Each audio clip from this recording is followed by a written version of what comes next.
श्री शिवाय नमस्तुभम। आपको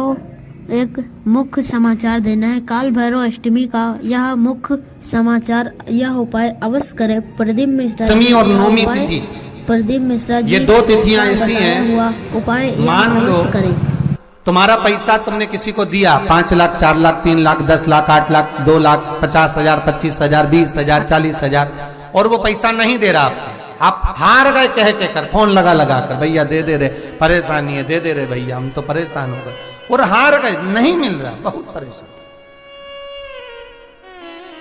तो महाराज किसी भी अष्टमी या नवमी तिथि के दिन आप मां जगतजननी जगदम्बा का शिव के साथ में, शिव शक्ति का स्मरण कर कर देवी के नाम की 9 आहुतियां, सूखे बीले की, मतलब बीला जो सूख चुका है, फल जो सूख चुका है, उसकी 9 आहुतियां अग्नि में शंकर और सती के नाम से, शंकर और शिव के नाम से समर्पित करें। और आखिरी आहुति जो समर्पित करें उसमें थोड़ा सा भाग तिल का, और तिल भी काली नहीं चढ़ती उसमें, श्वेत तिल का भाग उसके साथ लगाकर समर्पित करें, और जिससे धन लेना है उसका नाम लेकर वो समर्पित करें महाराज, उसको सुध आएगी और वो पैसा किसी भी हाल में आपके हाथ में थमाकर जाए।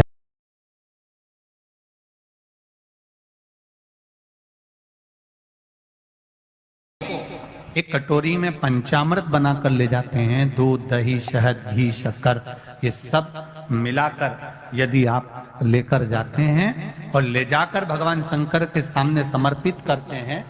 एक बेलपत्री अशोक सुंदरी, अभी तक आपने जो बेलपत्री चढ़ाई है अशोक सुंदरी के ऊपर, डंडी का मुख जहां से पानी बहता है उस ओर रखा जाता है। पर जब हमें ऐसा लग रहा है कि हमारे पितृ भूखे हैं या हमारे पूर्वज प्यासे हैं या उनको भाग नहीं मिल रहा, इसलिए मेरा कोई काम नहीं हो रहा, इसलिए शिव राजी नहीं हो रहा है, तो ये बेलपत्री के भाग को बदल दिया जाता है। ये बेलपत्री अशोक सुंदरी की जगह पर जब चढ़ाया जाता है तो ये पत्ती का जो भाग है जहां से पानी बहता है उस ओर रखा जाता है, और ये डंडी का भाग शिवलिंग की ओर रखा जाता है। और यहीं पर भगवान शंकर को जो तुम पंचामृत बनाकर लेकर गए हो वो पंचामृत चढ़ाया जाता है, और वही पंचामृत थोड़ा सा शिवलिंग पर चढ़ा दिया जाता है। उसके बाद में पितृ पूर्वज जल की आस नहीं रखते, न भोजन की आस रखते हैं, क्योंकि नीचे तू विराजमान हो जा, उस बेलपत्र के वृक्ष के नीचे जो बुआरी लगाए, सेवा करे, चाकरी करे, एक बेटी को जैसे बड़ा करते हैं वैसे बेलपत्री के वृक्ष को जो बड़ा करे, बेलपत्री के वृक्ष का जो पालन करे, पोषण करे, उसकी संभाल करे, उस बेलपत्री के वृक्ष को जैसे जैसे वो उन्नति करे वैसे वैसे उसके घर में समृद्धि बढ़ते जाए। उस जिसका खुद का मकान नहीं हो, खुद का मकान नहीं हो, किराए के मकान में रहते रहते जिंदगी बीत रही है, खुद का नहीं, और बहुत दुख का जीवन चल रहा हो, बहुत कष्ट का जीवन, बहुत अपना खुद का कोई मकान नहीं, मान लो प्लाट है पर मकान बन नहीं रहा, या कोई प्रॉपर्टी अपनी नहीं बन रही, तो हम इस व्यासपीठ से कहना चाहेंगे कि एक प्रयोग अवश्य करिएगा, एक प्रयोग अवश्य करिएगा। अपने आसपास के 5-6 बेलपत्र के वृक्ष देख लीजिए, अपने आसपास के नजदीक के 5-6 बेलपत्र के बड़े बड़े वृक्ष देख लो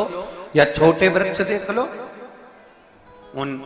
5-6 वृक्ष को धीरे धीरे उनकी सेवा करना प्रारंभ करो,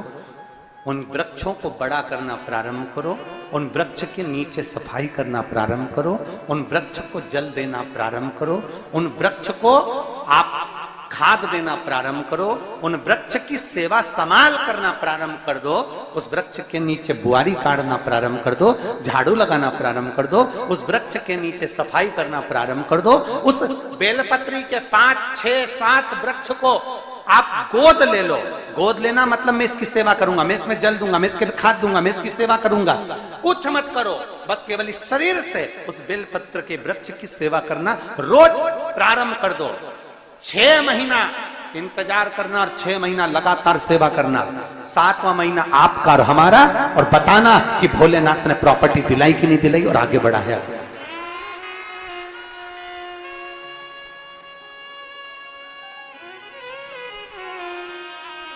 एक बेलपत्र का वृक्ष जिसके नीचे माता लक्ष्मी विराजमान होती है, एक बेलपत्र के वृक्ष के नीचे लक्ष्मी रहती है। दुनिया के लोग कहते हैं लक्ष्मी जी का दिन कौन सा है? बोलो जम के जल्दी से।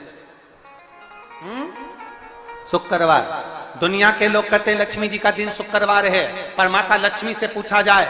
कि तुम्हारी माता ख्याति देवी नारायण भगवान के साथ तुम्हारी शादी नहीं कर रही थी, शंकर को लक्ष्मी दे रही थी, तब तुमने भगवान शंकर से विनती करी, भोले बाबा मैं नारायण से प्रेम करती हूं, भगवान नारायण से मेरा विवाह हो। तो माता ख्याति देवी से शंकर भगवान ने विनय कर कर कहा कि लक्ष्मी जी का विवाह नारायण के साथ कर दिया जाए। भगवान नारायण के साथ जब लक्ष्मी जी का विवाह हो गया, तब लक्ष्मी जी हाथ जोड़कर बोलती हैं, बाबा मेरा विवाह नारायण के साथ हो गया, पर मैं आपके चरणों की सेवा करना चाहती हूँ, बाबा आप कृपा करिए कि मैं क्या करूं आपके लिए। शंकर भगवान कहते हैं, लक्ष्मी बस दो चीजें कर दे, एक सोमवार के दिन तू मेरे मंदिर के दरवाजे पर चौखट पर बैठ जाना, और दूसरा